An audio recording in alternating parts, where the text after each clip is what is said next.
Hand পেন্টিংয়ের উপরে একটি সিম্পল জুয়েলারি বানিয়ে দেখাবো নেক পিস ইয়াররিংয়ের সম্পূর্ণ সেট দিয়ে। নমস্কার সুপ্রিয় দর্শক, চলে এসেছি নতুন আরেকটি ভিডিও নিয়ে। আজ আমি আপনাদের সামনে একটি হ্যান্ড পেন্টিংয়ের উপরে জুয়েলারি বানিয়ে দেখাচ্ছি। লাল এবং কালোর কম্বিনেশানে আমি এখানে জুয়েলারিটি তৈরি করছি। আপনারা চাইলে অন্য কোনো কালারের কম্বিনেশানেও কিন্তু করতে পারবেন। প্রথমে আমি একটি স্কেল নিয়ে মেজারমেন্ট করে একটি পিসবোর্ড কেটে নিয়েছি।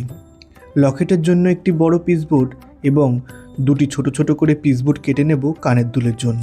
আমি জুয়েলারিটি এখানে স্কোয়ার শেপেরই বানাচ্ছি, আপনারা চাইলে কিন্তু রাউন্ড শেপ করেও বানাতে পারেন, সেটিতেও দেখতে সুন্দর লাগবে। তারপরে এখানে একটি পাতলা পিসবোর্ড নিয়ে নিয়েছি, সেটিকেও একটু মেজারমেন্ট করে কেটে নিচ্ছি। এই পিসবোর্ডটার মানে সাদা পিসবোর্ডটার মেজারমেন্ট হবে, যে মোটা চারকোনা পিসবোর্ডটা কেটেছিলাম লকেটের জন্য, পাশ থেকে 2 সেন্টিমিটার করে বাদ দিয়ে মাঝখানে যতটুকু আছে সেই অনুযায়ী কিন্তু আমি মেজারমেন্টই করেছি। তারপরে লকেটের মেন পিসবোর্ডটার মধ্যে আমি লাল কালারের কাপড় আটকে নিচ্ছি। আমি লাল কালারের একদম পিওর কটন কাপড় নিয়েছি, একদম টকটকে লাল কালারের, সেটি কিন্তু আটকে নিচ্ছি। বাড়তি কাপড়গুলো কেটে নেওয়ার পরে কাপড়টিকে সাইড দিয়ে একটু টুকরো টুকরো করে নিলাম।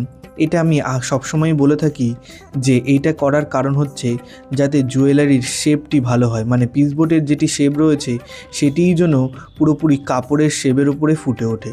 আর কোণার দিকগুলোতে কাপড়টা আটকানোর সময় একটু খেয়াল রাখতে হবে যাতে কোণা কামচিগুলো একদম যেরকম আছে সেরকমই থাকে, 19-20 যেন না হয়। তারপরে সরু যে পিসবোর্ডটা কেটেছিলাম সাদা কালারের, সেটির উপরে কালো কাপড় আটকে নিচ্ছি। কালো কাপড়টিকেও আমি সাইডের দিকটায় আটকাবো, আর মানে লম্বা লম্বা যেই সাইডের দিকটা আছে লাগাবো, কিন্তু ওপর দিকের সাইডগুলোকে আমি আটকাবো না, কারণ ওপর দিকের সাইডটা আমি ওই যে বড় পিসবোর্ডটা আছে সেটির মধ্যে বসিয়ে আঠা দিয়ে ব্যাকগ্রাউন্ডের দিকে দিয়ে দেবো, তাহলে ফিনিশিংটা আরও বেশি ভালো আসবে। এই যে আঠা দিয়ে আমি সাইডের দিকগুলোকে ভালো করে আটকে নিচ্ছি, চেপে চেপে চেপে চেপে আটকে নিচ্ছি।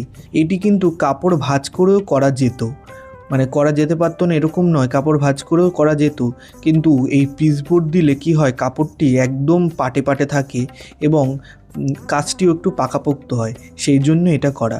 7000 আঠা নিয়েছি, তারপরে এই কাপড়টির ওপরে মানে কালো কাপড়টি আর পিসবোর্ডটির ওপরে আটকে নিলাম। তারপরে এটিকে লাল কাপড়ের সঙ্গে ভালো করে আটকে নিয়ে চেপে চেপে বসিয়ে নিতে হবে এবং বাড়তি যে কাপড়গুলো ছিল সেটা ব্যাকগ্রাউন্ডের দিকে দিয়ে নিতে হবে।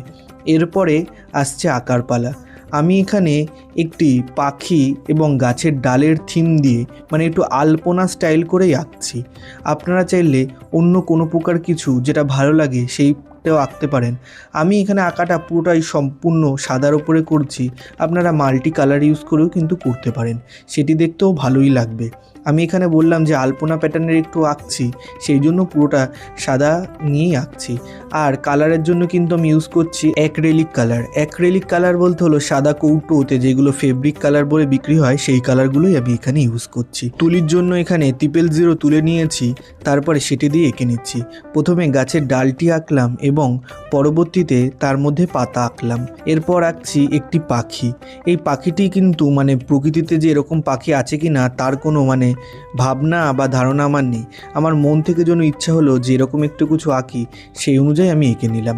আর উপর দিকে দেখুন একটি সূর্যের আকৃতিও দিয়েছি, আর পাশ থেকে হ্যান্ড স্টিচের ডিজাইন মতো দিয়ে দিলাম। আমার আঁকাটি কিন্তু সম্পূর্ণ হয়ে গেল। এই একইভাবে কিন্তু আমি আগেই কানেরগুলোও করে রেখেছিলাম। কানেরের জন্য আমি 2 কালো কাপড় কেটে সেটিতে অ্যাড করেছিলাম, সেটি আর তুলে দেখানো হয়নি, এবং ওখানে এঁকেছি কিন্তু গাছের খালি ডাল।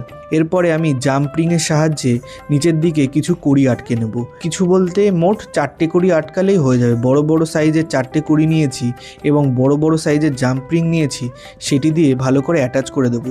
সেলাই করেও অ্যাটাচ করা যেত, কিন্তু সেলাই করাটা একটু সময় সাপেক্ষ লাগছিল বলে আমি এটা তাড়াহুড়োতেই এটা করে নিয়েছি। যত প্রকার জুয়েলারি আপনাদের সামনে বানিয়ে তুলি সবই কিন্তু আমি সেল করে থাকি, এবং জুয়েলারি বানানোর যত প্রকার র মেটেরিয়াল আছে সেইগুলোও কিন্তু আমি সেল করে থাকি। যারা যারা আমার কাছ থেকে জুয়েলারি এবং জুয়েলারির র মেটেরিয়াল নিতে চান তারা আমাকে ইনবক্স করতে পারেন। আমি ভিডিওটির ডেসক্রিপশানে ইনস্টাগ্রাম এবং ফেসবুক আইডির লিঙ্ক দিয়ে রাখছি, আপনারা আসুন এবার আমার সঙ্গে যোগাযোগ করুন। আমি অল ওভার ইন্ডিয়ায় হোম ডেলিভারি দেওয়ারও কিন্তু সুব্যবস্থা রেখেছি। এরপরে আসছে টার্সেল। আমি লাল ও কালোর মধ্যে এই টার্সেলটিকে রাখছি, কারণ জুয়েলারিটিও সম্পূর্ণ করেছি লাল ও কালোর মধ্যে, তাই টার্সেলটি ম্যাচিং করে সেরকমই রাখছি। টার্সেল ওই আর কিছুই না, লাল কালারের সুতো নিয়ে সেটিকে আমি দড়ির মতো করে পাকিয়ে নিয়েছি এবং কালো কালারের দুটো সুতোর বল এখানে অ্যাড করে নিয়েছি। টার্সেলটি আটকানোর জন্যও আমি জাম্পরিংয়ের কিন্তু ইউজ করেছি। এরপরে আসছে কানের। বলেছিলাম কানেরটিকে যে আগে থেকে আমি কালো কালারের উপরে এঁকে রেখেছিলাম, এরপরেও কানেরটির নিচেও একটি একটি করে আমি কড়ি অ্যাড করে নিলাম। এরপর আসছে ব্যাকগ্রাউন্ডের ফিনিশিং। আমি লাল কালারের কাপড় একটি আগে থেকে কেটে রেখেছিলাম। জুয়েলারিটি লকেটের থেকে একটু ছোট সাইজের না কাটলে সাইড থেকে বেরিয়ে যাওয়ার চান্স থাকে, পরবর্তীতে সেটা কিন্তু ফ্রন্ট থেকে দেখা যাবে।